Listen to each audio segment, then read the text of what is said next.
And we begin at 5:30 with the debate over sports betting. MLB gambling investigation into two Guardians pitchers prompted Ohio's governor to call for action. Mike DeWine wants the Casino Control Commission to ban all prop bets that center around things like first team to score in a game, total number of free throws in a basketball game, things like that. News 5's John Kozik talks to people on both sides about whether a prop bet ban would work. Ohio Governor Mike DeWine loves baseball. I watched last night the Reds on TV.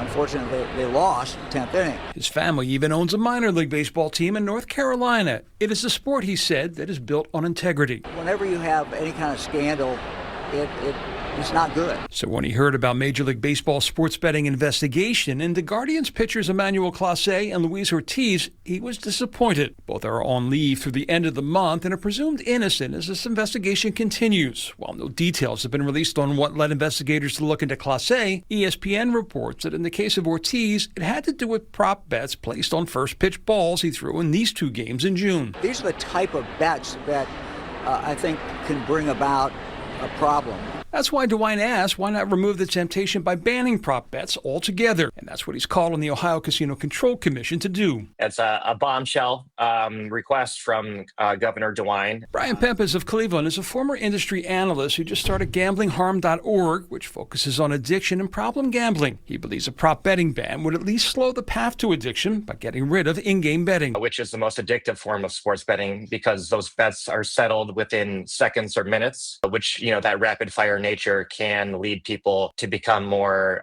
hooked on sports betting. Now, those opposed argue that banning prop bets isn't going to eliminate them, but rather drive those looking to place them to other states outside of Ohio where they can legally be placed, or black market sites in Ohio where they can illegally be placed. Sites that aren't being watched by gambling integrity monitors like IC360, which partners with sports books and sports leagues, including Major League Baseball, the NBA, NFL, and NHL, among others. The very company that reportedly flagged the bets currently under investigation. The fact that they've caught this is a sign that it's working. Ryan Butler is a sports betting analyst with Covers.com. It makes you kind of think that the scarier reality is, well, in the last 125 years, well, how often has this happened and no one was able to have the resources to look at it? Still, fans are split. Tom says it should be considered. I think it would definitely help mitigate problems like this. While Nate says go after the players if they're involved, yes, but not the fans. To cancel it for a fan or a normal human being, I mean, what did we do wrong? If Governor DeWine gets his wish, Ohio would be the first state to ban all prop bets, but they were also the first to ban them in college sports after University of Dayton basketball players were harassed by gamblers, something that prompted the NCAA to call for other states to follow, and at least 16 since have.